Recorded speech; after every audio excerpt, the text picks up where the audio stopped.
സൽമാന്റെ ഉമ്മയുണ്ട് കേട്ടോ. എന്റെ ഉമ്മ സൽമാനെ പറ്റി നമുക്ക് പറയാനുള്ളത്. സൽമാനെ പറ്റിയിട്ട് എന്താ അങ്ങനെ ആൾക്കാർ കൊണ്ടുപോയിട്ടും പരിചയപ്പെടുത്തി എല്ലാവരും കൊണ്ടുപോയിട്ട് പരിചയപ്പെടുത്തും നോക്കും ചെയ്തിട്ട് ഓനിങ്ങനെയായി. ആയി നമുക്ക് അഭിമാനം ഉണ്ടോ? അഭിമാനം ഉണ്ട് ഇപ്പോ. ആണോ? എന്ത് തോന്നുന്നു മോനിപ്പൊ ഇങ്ങനെ ഇത്രയും വലിയൊരു ഇതിലെത്തിയപ്പോ നമുക്ക് എന്ത് തോന്നുന്നു?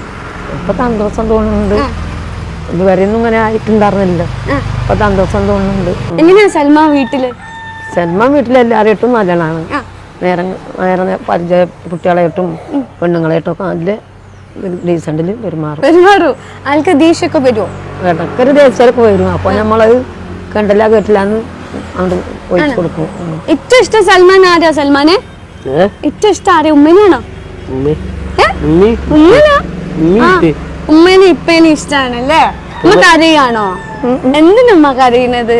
ഇത്രയൊക്കെ ലോകം മുഴുവൻ അറിയുന്ന ഒരു മോന്റെ ഉമ്മാവാൻ പറ്റില്ലേ? വലിയൊരു ഭാഗ്യല്ലേ ഉമ്മ അത്? ഇങ്ങനെ ഇത്രയും നല്ലൊരു മോനെ പഠിച്ചോ തന്നില്ല നമുക്ക് ഭയങ്കരമായിട്ട് സന്തോഷിക്കാൻ വേണ്ടത് അല്ലേ? അല്ലേ ആ സന്തോഷിച്ചാണ് ഇപ്പൊ എന്റെ ഉപ്പാക്ക് കാണാൻ പറ്റില്ല. അത്ര ഒറ്റ ബുദ്ധിമുട്ടുള്ളൂ. ആണോ? ഇപ്പൊ വളരെ ബുദ്ധിമുട്ടിക്കുള്ളൂനെ കൊണ്ട് ചെറുപ്പത്തിൽ നല്ല കൊണ്ടുപോകും വരാൻ പറ്റാഞ്ഞിട്ടൊക്കെ ചെറുപ്പത്തിൽ ഞാനിപ്പം തന്നെ ഓനെ നോക്കിക്കൊണ്ട് മുതിർന്നിക്കണം. പിന്നെ കുറേയൊക്കെ അങ്ങനെ ആയപ്പോൾ എല്ലാവരും കൊണ്ടുപോകും. ഇതൊക്കെ ചെയ്തപ്പോൾ ചെക്കന്മാർ തുണക്കാരന്മാരെ എല്ലാവരും തുണക്കാരന്മാരാ ഏട്ടന്മാരും അഞ്ചന്മാരും ഒക്കെ കൊണ്ടുപോയിട്ട് അങ്ങനെ കൊണ്ടുപോയിട്ട് നമ്മുടെ കല്യാണങ്ങൾക്കും അല്ലെങ്കിൽ കണ്ട ഇതിനൊക്കെ കൊണ്ടുപോയിട്ട് കാണിച്ചു കൊടുത്തിട്ടും ചെയ്തിട്ടും അങ്ങനെ പന്തളിക്കും ഒക്കെ കൊണ്ടുപോയിട്ട് ഇപ്പം അങ്ങോട്ട് ശരിയായി കിട്ടി. ഇപ്പോഴാണ് യോഗം വെച്ചിരിക്കണ കാരം പടച്ചപ്പോളേ കാരം ശരിയാകാൻ വെച്ചിരിക്കുന്നു. അപ്പൊ ഞാൻ നിങ്ങളെ എടുത്തു പറയട്ടെ, ശരിക്കും സുഹൃത്തുക്കൾ നിങ്ങളാണ്. ശരിക്കും സുഹൃത്തുക്കൾ നിങ്ങളെയാണ് സുഹൃത്തുക്കൾ എന്ന് വിശേഷിപ്പിക്കേണ്ടത്. നിങ്ങൾക്ക് ആർക്കും കൂടുതലായിട്ട് സൽമാനെ പറ്റി അറിയാം. പറയൂ, എന്താണ് ശരിക്കും സൽമാന്റെ വിശേഷങ്ങളൊക്കെ? സൽമാന്റെ വിശേഷങ്ങൾ പറഞ്ഞാൽ സൽമാൻ ഇങ്ങനെ ഈ വൈകല്യമുള്ള കുട്ടികളെ പോലെ സാധാരണ വീട്ടിൽ ഒതുങ്ങിക്കൂടാതെ പുറം ലോകത്തേക്ക് എത്താൻ സൽമാന് കഴിഞ്ഞു. മറ്റുള്ളവരെ പോലെയല്ല.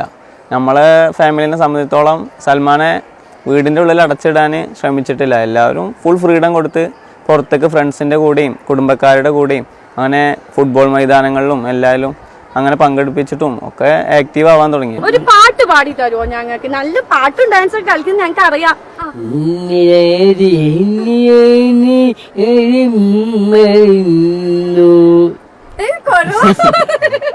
സൽമാന് എന്താ കുറവാകുന്നത്? എന്താ നല്ല പാട്ടായിരുന്നല്ലോ. എന്ത് രസാ പാടുന്നതൊക്കെ. സൂപ്പർ ആയിട്ടോ. അത് മതിയോ? ചിരിക്കാണ് സൽമാൻ അല്ലേ?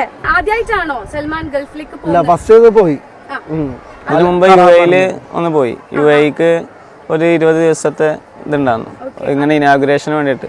അപ്പോൾ സൽമാൻ മൊത്തം 300-350ഓളം പ്രോഗ്രാം ഏറ്റെടുത്ത് കഴിഞ്ഞു. ഒക്കെ ഇനാഗുറേറ്റ് ചെയ്ത് കഴിഞ്ഞു. ഇന്നതൊന്നുമില്ല, എല്ലാ പ്രോഗ്രാമും ടർഫ്